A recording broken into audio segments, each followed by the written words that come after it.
අය YouTube සංග්‍රාමයේ අපි ඔබට ගෙන හැර දක්වපු අලුත්ම කතිකාවත් මාලාව තමයි ධම්මසරණී. ඉතින් මේ කතිකාවත් මාලාවේ දෙවැනි දිනය අද. ඉතින් අද දවසේදීත් අපි සුපුරුදු විදියටම කතා කරන්න බලාපොරොත්තු වෙන්නේ කාන්තාව ඔබට ජීවිතයේදී තමන්ගේ පෞල් ජීවිතයේදී එදිනෙදා එන ප්‍රශ්න ගැටලු පොදු ප්‍රශ්නවලට නිසියාකාර පිළිතුරක් මේ බුදුදහම ආශ්‍රයෙන් ලබා දෙන්න. ඉතින් ගිය සතියේ අපි කතා කරේ බිරිඳකට තමන්ගේ පවුලේ තමන්ගේ සැමියාත් එක්ක සාමාන්‍යයෙන් තියෙන පොදු ප්‍රශ්නවලට පිළිතුරු. ඉතින් අද දවසේදීත් මේ විවාහක කාන්තාවකට තමන්ගේ ජීවිතයේදී හමුවන විවිධාකාර ප්‍රශ්න කිහිපයක් ගැන කතා කරන්න සූදානම් වෙලා ඉන්නවා. සුපුරුදු විදියටම අපේ කතිකාවතේදී අදත් අපිත් එක්ක සම්බන්ධ වෙලා ඉන්නවා වැලිමඩ කරුණා මෙහෙණින් වහන්සේ. තෙරුවන් සරණයි මෙහෙණින් වහන්සේ. තෙරුවන් සරණයි පුතේ. ඉතින් අද මම කතා කරන්න මේ ප්‍රශ්නයක් අහන්න හිතුවේ මෙහෙණින් වහන්සේ මේ දැන් ඔය කසාද බැඳපු පවුල් තියෙනනේ ජීවිතේ. එතකොට කාන්තාව තමයි මේ පවුලක වැඩිපුරම මේ කාර්යබහුල ජීවිතේ හැමෝටම උපදෙස් දීලා එතකොට පවුල ටිකක් ඉස්සරහට අරන් යන්න මේ කාන්තාව කියන චරිතය ලොකු වෙහසක් දරනවා. එතකොට මේ බිරිඳ සහ නැන්දම්මා කියන දෙපාර්ශවයම මේ කාන්තාවන් දෙපළක්. සමාජයේ දැන් අපි එදිනදා ජීවිතේදී අපිට අහන්න ලැබෙන ප්‍රශ්නයක් තමයි නැන්දම්මත් එක්ක ප්‍රශ්න. මේ නැන්දම්ම සෙට් නෑ. අපේ නැන්දම්ම නම් හරි හොඳයි කියලා මේ මං හොඳට අහලා තියෙනවා. ඉතින් මේ නිනාංශ මේ නැන්දම්මා ලේලි කියන අතර බැඳීම මොන වගේද? එයා දැන් අපි හිතනවා සමහරක් කතාවල තියෙනවා මේ හරිම ආදරණීය විදියට දුවෙක්ට වගේ නැන්දම්මා ලේලිට සලකනවා. තවත් සමහරක් වෙලාවට ප්‍රශ්න ගැටලු නැති ප්‍රශ්න ඇති කරන අවස්ථා නැතුවම නෙවෙයි. ඉතින් මේගොල්ලන්ගේ අවබෝධය මොන වගේද? ඇත්තටම මේ නැන්දම්මා ලේලි කියන චරිත දෙක මොන වගේද ජීවත් වෙන්න ඕනේ? ඔව් පුතේ. ඉතින් නැන්දම්මා ලේලි කියලා අපි ගත්තොත් එහෙම මේ දැන් නැන්දම්මා ලේලි කෙනෙක් ඉඳලා තමයි දැන් මේ නැන්දම්මා වුනේ නේද? ලේලි වෙලා ඉඳලා නැන්දම්මා වුණා. එතකොට දැන් අර ලේලිත් ඊළඟට ආයෙ නැන්දම්මා වෙනවා. එහෙමනේ. ඒක තමයි ඒක මේ හරියට අර දන්වැල් වල පුරුක් වගේ තමයි දිගට යන දෙයක්. ඕක පුතේ මේ ඒ නැන්දම්මා ලේලිය කියන එක මේ අද ඊයේ කතන්දරයකුත් නෙමෙයි. ඒක මං හිතන්නේ බුදුන් ඉන්න කාලේ ඉඳලම ඊට ඉස්සර වුණත් කොයි කාලේ හරි අදත් තියෙනවා හෙටත් තියෙනවා එදත් තිබුණා ওই කතන්දරේ. ඉතින් එතකොට මේ ඔතන තියෙන එකම ප්‍රශ්නේ තමයි ගැටලුව මේ දැන් තමන්ගේ පුතාටනේ මේ විවාහ කරගෙන ලේලි කෙනෙක් ගේන්නේ. එතකොට ඒ අම්මලා හැම වෙලාවෙම හිතනවා මේ පුතා මගේ කියලා පොඩි කාලේ ඉඳලා හදලා වඩලා ඒගොල්ලෝ අර මගේ කරගෙන ඉන්නවා. ඊට පස්සේ අර මේ ලෝක චාරිත්‍රාත් එක්ක ඒගොල්ලෝ විවාහ කරනෝනේ. ඒ විවාහ කරාට ඒ අම්මගේ හිත ඇතුලේ තාමත් අර පුතා පිළිබඳව ලොකු හැඟීම් තියෙන පුතේ. තේරුණාද? ඒ හැඟීම් තියෙන නිසාම එතන අම්මා බැඳිලා ඉන්නේ පුතාට. ඒකයි මේ දරුවෙකුට ඉතින් බැඳෙනවා කියන එක ගැන ආයි කතා කරන්න ඕනේ නැහැ නේ. ඉතින් ඒ විදිහට බැඳෙනවා. හැබැයි ඒ අම්මා බැඳෙන්නේ පුතාට විතරයි. එතකොට දැන් මේ පුතා විවාහ කරාට පස්සේ ලේලියක් ගෙනාවට පස්සේ ඒ අම්මා හැම වෙලාවෙම මේ අර දකින්න බලනවා අඩුපාඩුකම්. ඒ කියන්නේ සමහර විට සුළු දේවල් වුණත් මොනවා හරි වෙනවා කියන්නකෝ. ඊට එතින්දී ඒ අම්මා දකින්නවා මගේ පුතා අනේ දැන් මෙහෙමයි කියලා ඒ අම්මා නිකන් මනසින් මවා ගන්නවා. සමහරට එහෙම නොවෙන්න පුළුවන්. නමුත් අර දැන් එයාට අර මේ දැන් එකට බැඳිලා හිටිය පුතා තමන්ගෙන් පොඩ්ඩක් ඉවත් වෙනවා කියන්නේ අර දැන් ලේලි කෙනෙක් බැඳන් පස්සේ පොඩ්ඩක් එහෙම වෙනවනේ. වෙනස්. එතකොට මේ අම්මා කල්පනා කරන්න ගන්නවා මේ මගෙන් වෙන් වුණා. ඒ නිසා දැන් ඒ කියන්නේ අර හැම වෙලාවෙම ඒ යාලා පුතා ගැන බලාපොරොත්තු. ඒ බලාපොරොත්තුත් එක්ක අර පැත්තේ පුතා වැඩිපුර හරි පොඩ්ඩක් යනකොට අර අම්මට පොඩි දුකක් ඇති වෙනවා. ඔතන තියෙන්නේ දුකක්. ඔව්. හරිද? ඒ පුතා මගේ පුතා දැන් මෙහෙමයි කියලා අම්මට පොඩි ප්‍රශ්න එනකොට එක්ක ලෙඩ වෙනකොට එහෙම නැත්නම් අඩුපාඩු වෙනකොට දැන් අර ඒක තමයි අම්මා මනසට ගන්නෙ පුතේ. ඉතින් එතෙන්දි තමයි ওই ගැටුම ආරම්භ වෙන්නේ. එතෙන්දි මේ සමහර අවස්ථාවල ඉතින් අර ලේලිය ටිකක් බුද්ධිමත් වුණා නම් එයා හොඳ බුද්ධිමත් වෙලා මේ ගැටලුව තේරුම් අරගෙන වගේ යනවා නම් අර එයාගේ අම්මටම වගේ මගේම අම්මා තමයි මේ කියන හැඟීමත් එක්කම යනවා නම් ඕක ටිකක් ලිහිල් වෙනවා. අනිත් එක තමයි ඉවසීම ගොඩක් පුරුදු කරගන්න ඕනේ. අතනදී අම්මා වුණත් කල්පනා කරන්න ඕනේ දැන් මගේ පුතාට ගෙනාවේ ලේලියෙක් තමයි. නමුත් මේගොල්ලෝ තමයි දැන් ජීවත් වෙන්නේ අනාගතේ. අපි නෙවෙයි. අපි දැන් මැරිලා යනවා. දැන් මොකද නැන්දම්ම කියන්නේ දැන් ලේලි වෙලා ඉඳලා වයසට ගිහිල්ලානේ. ඔව්. ඉතින් එතකොට එයා කල්පනා කරන්න ඕනේ දැන් අපේ වයසත් එක්ක යනකොට දැන් මේ දරුවන්ට මම උදව් කරගන්න ඕනේ. මගේ මේ ලේලි උනාට මේ ඒත් අම්මා කෙනෙක්ගේ දරුවෙක් මෙයා. දැන් මෙයා මගේ දරුවා. ඉතින් දරුවට මම ආදරේ වගේම එයාගේ අම්මත් ඒ දරුවට ආදරේ. ඉතින් මමත් ඒ වගේම මේ වගේ ඒ දරුවට ආදරේ කරන්න ඕනේ. ඒ දරුවගේ අඩුපාඩු තිබ්බොත් ඒවා අපි බොහොම ඉවසීමෙන් කල්පනාවෙන් එයාට කියලා දෙන්න ඕනේ. කියන හැඟීමට ඒ නැන්දම්ම එන්න ඕනේ එතන. ලේලියත් ඒ වගේ. ඉතින් දැන් බුදුහාඳුරු ඉන්න කාලේ මෙන්න මෙහෙම මේ කතාවක් තියෙනවා. මේ ඒක තියෙන්නේ මේ අංගුත්තර නිකායේ චතුත්ථ නිපාතේ තියෙනවා මේ ලේලියක් ගැන කතාවක්. ඒක අදටත් තිබ්බා එදත් තිබ්බා ඉදිරියටත් ඒ විදිහටම තියෙනවා. ඒකේ තියෙන්නේ පුතේ මේ ඒක සූත්‍රයේ නම තමයි මේ අසත්පුරුෂ වදුකා සූත්‍රය කියලා. හරි ඒ කියන්නේ අසත්පුරුෂ ලේලියෙක් ගැන තමයි කතා කරන්නේ. මම වැඩි ඒක විස්තර කරන්නේ නැහැ. මොකද හේතුව ඒකත් පොඩ්ඩක් අපි දැනගත්තොත් හොඳයි. එතන මේ බුදුරජාණන් වහන්සේ ඒ ලේලිය ගැන දේශනා කරනවා මේ එයාගේ කරුණු 4ක්. මම වැඩි විස්තර කරන්නේ නැහැ. මොකද කාලය අපිට සීමිත නිසා ඒ කරුණු 4 මේ එයා ළඟ තියෙනවා. ඒ කියන්නේ දැන් මේ අසත්පුරුෂයා කියන පුද්ගලයා. ඒ කියන්නේ අසත්පුරුෂයා කියන එක තමයි මෙතන මේ ලේලිය කියලා ගත්තට එතන ඒ අසත්පුරුෂ වදුකා සූත්‍රයේ ලේලිය ගැන තමයි කියන්නේ. නමුත් එතන ඒ අසත්පුරුෂ කියලා කියන්නේ අපේ මේ අසත්පුරුෂයා කියලා කියන්නේ කිසිම දෙයක් ඒ කියන්නේ පැහැදිලි කරත් කිව්වත් කිසිම දෙයක් හිතට නොගන්න කෙනෙක් නේ. එතකොට මේ අසත්පුරුෂයාගේ ගති ලක්ෂණ තමයි අසත්පුරුෂයා හැම වෙලාවෙම මේ අනුන් ගැන මේ දොස් තමයි කියන්නේ. මේ කියන්නේ දැන් කෙනෙක් ගැන ඒ අසත්පුරුෂයාගේ විදිය කියන්නේ එයාගේ හොඳ වැඩක් තිබ්බත් එයා හොඳ දෙයක් තිබ්බත් එයා අර අනිත් එක්කෙනාගේ කියනවා දොස් මෙයා මෙහෙමයි මෙයා මෙහෙමයි නරකම ගති තමයි අසත්පුරුෂයා කියන්නේ. අසත්පුරුෂයා තේරුම් ගන්න පුළුවන් එතනදී. එතකොට මේ ඊළඟට ඉතින් එතන අර සත්පුරුෂ කියලා කොටසක් ඉන්නවා. ඒ සත්පුරුෂයෝ එහෙම නෑ. එයා අනුන්ගේ මේ නුගුණයක් කවදාවත් කියන්නේ නෑ. ගුණයක්මයි කියන්නේ. මෙයා එහෙම නෙමෙයි. මෙයා අනුන්ගේ නුගුණ කියලා තමන්ගේ පොඩි දෙයක් තිබ්බත් ඒක ලොකුවට හුවා දක්වන්න ඒ විදිහට තමයි මේ අසත්පුරුෂ සත්පුරුෂ කියලා මම බොහොම කෙටියෙන් කියන්නේ. ඉතින් එතකොට මේ ඒ විදිහට දැන් මේ ලේලිය ගත්තොත් එහෙම එතන කියන්නේ බුදුරජාණන් වහන්සේ ලේහෙලියක් හිටියලු ඒ අසත්පුරුෂ වදුකා සූත්‍රයේ. ඒ ලේහෙලිය මේ දැන් අලුතගෙන වනමාලි කියලා අපි කතා කියනවා නේද? ඒතර අලුතගෙන ආපු වනමාලිය කියනවනේ මේ වහලෙත් ගොම ගන්නවා කියලා නේ.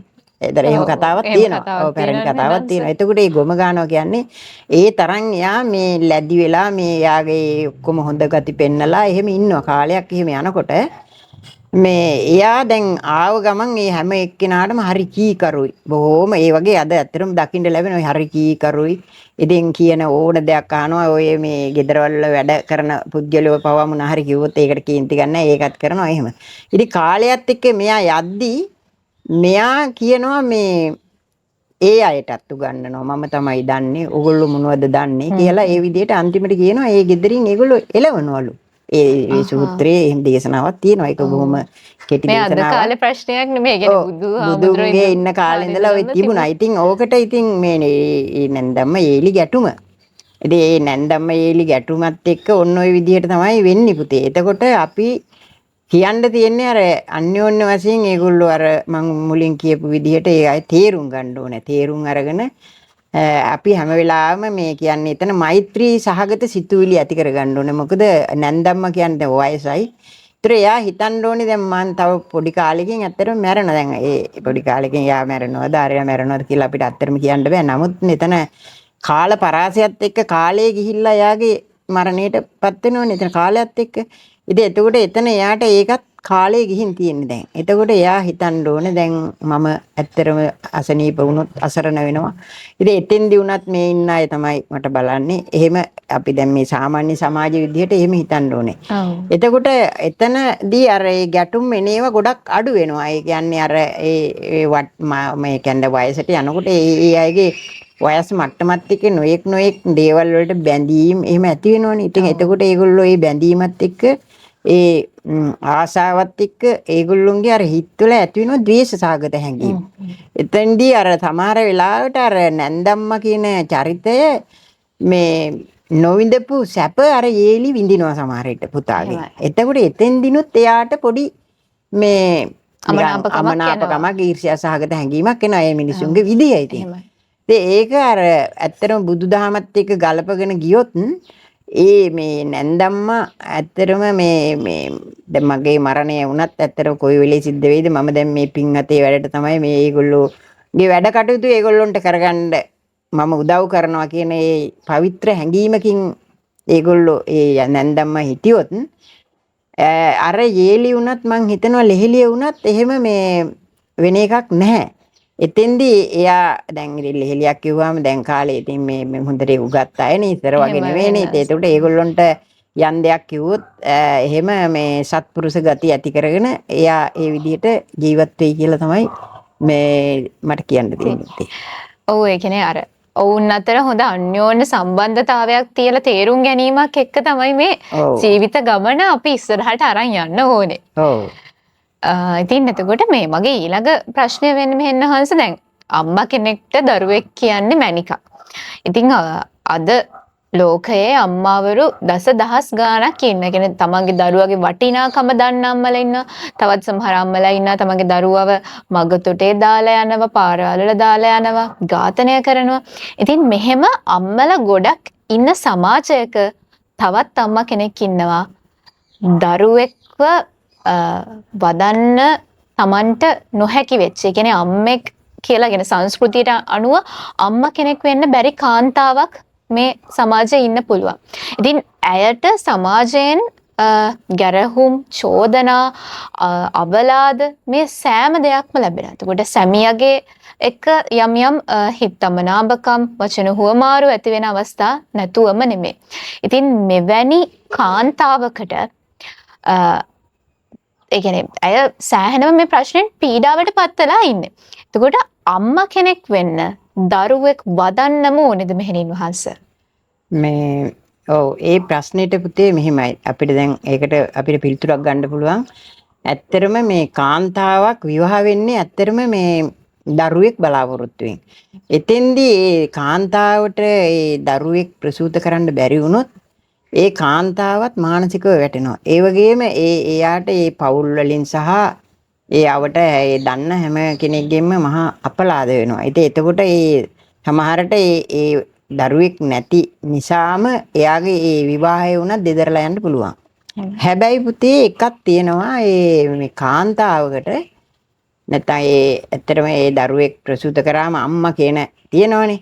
ඉතින් ඒක ඒ අම්මා කියන දේ ඇත්තටම අපිට මේ බුදුදහමත් එක්ක ගත්තොත් ඒ අම්මා කෙනෙක් ඕන කෙනෙකුට වෙන්න පුළුවන්. ඕන දරුවෙකුට අපි ඇත්තටම අර අපේ එකිනෙකාගේ හැඟීම්නේ මමම දරුවා මේ ප්‍රසූත කරලා මගේ වෙන්න ඕන කියලා නෑ. එහෙම කියන්න බෑ. අපිට ඒ කියන්නේ මේ ලෝකේ ගත්තාම දරුවෝ නම් ඔක්කොම දරුවෝ තමයි. හරි. එතකොට ඒ අම්මටම ඒ දරුවා මේ ප්‍රසූත කරන්න ඕනේ කියලා නෑ. එහෙම නැති වෙන අවස්ථා ඕන තරම් තියෙනවා. අපිට පුළුවන් මේ ඒ වගේ අවස්ථාවල ඇත්තටම ළමෙක් හදා ගන්න පුළුවන්.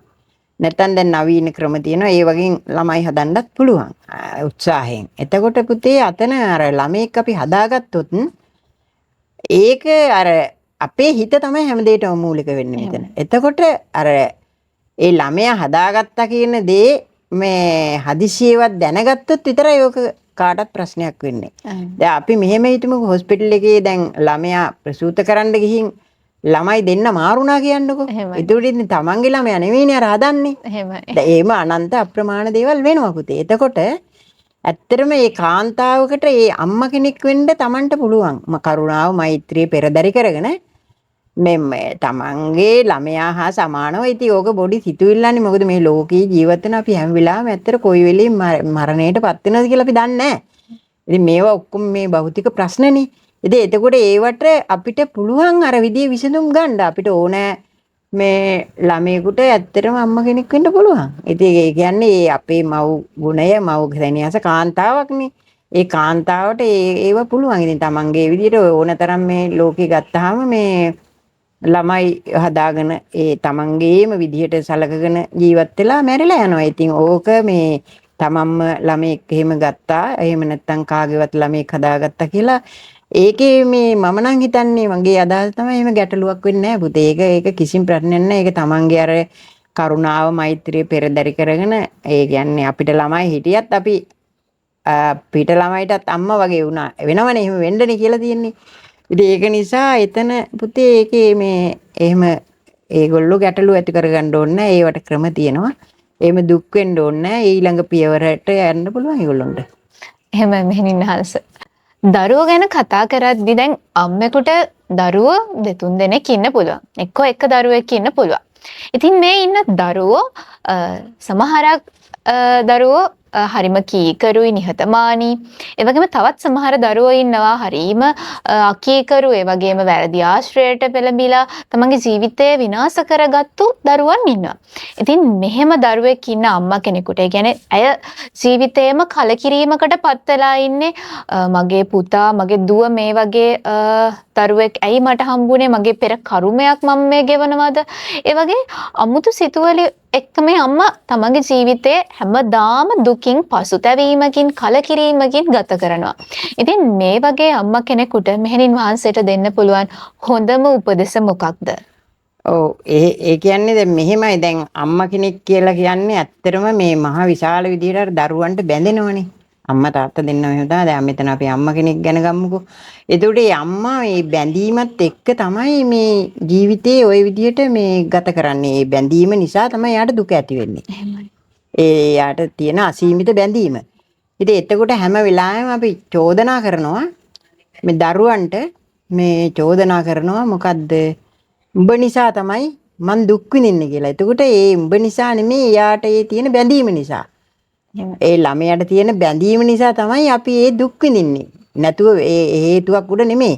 ඉතින් අනිත් එක තමයි අම්මා කෙනෙකුට කියන්නේ මේ දරුවෙක් කියන්නේ මහා සම්පතක්. ඒ කියන්නේ ඒ දරුවා මොනතරම් වැරදි කරත් ඒ දරුවා මේ ගැන ඒ අම්මා හැම වෙලේම මේ කටයුතු අහගෙන තමයි ජීවත් වෙන්නේ. ඒ කවදාකවත් මේ අම්මා කියන චරිතය කවදාකවත් මොන වැරද්ද කරත් තමන්ගේ දරුවා මිනී මැරුවත් හොරකම් කරත් වෙන වෙන දේවල් කරත් කවදාකවත් ඒ අම්මා පිළිගන්න කැමති නෑ. ඒ අම්මා දරුවෙක් හිරේ හිටියා කියන්නේ ඒ දරුවට මේ ලෝකේ කවුරු බැලුවේ නැතත් ඒ අම්මා ගිහිල්ලා බලනවා. ඉතින් ඒක තමයි අම්මා කියන චරිතය.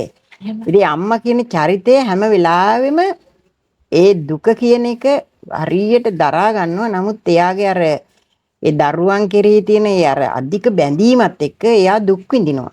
ඒ අධික බැඳීම ඒ මනසින් ඒ දරුවා මනසින් අල්ලගෙන තියෙන්නේ. ඉතින් මනසින් ඒ දරුවා අල්ලගෙන ඊට පස්සේ මේ අම්මා දුක් විඳිනවා. ඉතින් අම්මා කියනවා මේ මගේ කරුමේ මේක තමයි මගේ කරුමේ. ඉතින් එහෙම කියලා මම කන්න මාපු ළමයෙක් කියලා මට ඕන තරම් ඇහිලා තියෙනවා මේ. ඕන තරම් ඒ වගේ ප්‍රශ්න මේ තියෙනවා. ඒ ළමයා මොන දේ කරත් ඊට පස්සේ අම්මට එතන ඉවසන්න බෑ. ඉතින් සමහර අම්මලා ඒ දරුවෝ නිසා මේ විනාශ වෙනවා, වස බොනවා. ඒ වගේ දේවල් ඕන තරම් වෙලා තියෙනවා.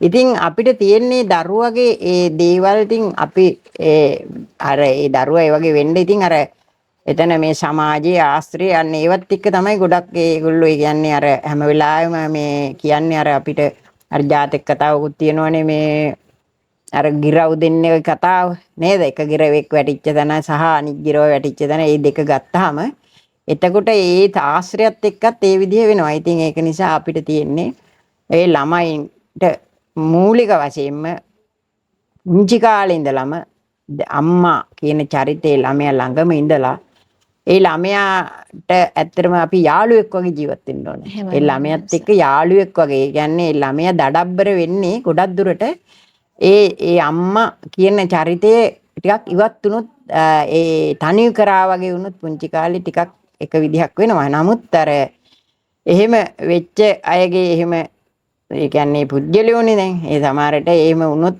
ඒ ආදරේ නැති වුණොත් එයාට ඒ ආදරේට එක්කෝ අම්මා නැත්තම් ආච්චි හරි ඉන්න ඕනේ. එහෙමයි. ඒ කියන්නේ ආච්චි අම්මා ආච්චි එහෙම තියෙනවා. ඉතින් එතකොට එහෙම හිටියත් අර ළමයාට මූලික වශයෙන් කියන්නේ ಗುಣධර්ම පුරුදු කරන්න කියලා. ඒ මූලික අවස්ථාවේ ඉඳලම පුංචි කාලේ ඉඳලම ඒ ළමයාට මේ සමාජයේ වෙන හොඳ දේවල් ඒ දේවල් මේ දකින්න බලන්න ඒ කියන්නේ අර මේ මිනිස්සුන්ගේ අසරණ භාවයේ දකින්න දීම පුරුදු කරන්න අන්න ඒ වගේ දේවල් පුංචි කාලේ ඉඳලම අර දෙමව්පියෝ එහෙම පොඩ්ඩක් පොඩි පාරක් පෙන්නුවොත් මං හිතනවා මේ සමාජයේට අර හොඳ දරුවෙක් බිහි වෙයි කියලා. එහෙමයි මෙහෙණින් හංස. ඉතින් අද දවසේදීත් අපි ජීවිතයට කාන්තා ඔබට හැමදාම ඔබ දුක් විඳින ඔබ පසුතැවෙන කලකිරීමට පත් වෙලා තිබුණ පොදු ප්‍රශ්න කිහිපයක් කතා කරා. ඉතින් ඔබටත් අපි මේ කතා කරන ප්‍රශ්න අතරේ ඔබේ ප්‍රශ්නය නැති වෙන්න පුළුවන්.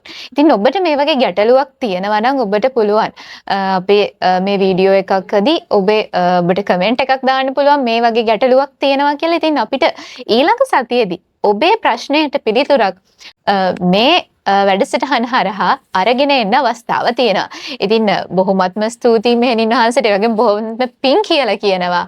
මේ බුදුදහම ඇසුරෙන් අපේ ජීවිත නිසියාකාරව ඉදිරියට අරගෙන යන්න අපේ ජීවිතේ නැවුම් බලාපොරොත්තුවක් එක්ක මේ යථාර්ථය අවබෝධ කරගෙන යන මේ හරි ලස්සන මාර්ගයට පිවිසෙන්න මේ ඔවදන් ලබා දෙනවට. ඉතින් ලබන සතියේදීත් මේ වගේ වටිනා ප්‍රශ්න කිහිපයකට පිළිතුරු අරගෙන ඔබේ නිවහනට අපි එන්න සූදානම්. ගිහිල්ලා එන්න සුබ දවසක්. තෙරුවන් සරණයි. හරි පුතේ තෙරුවන් සරණයි.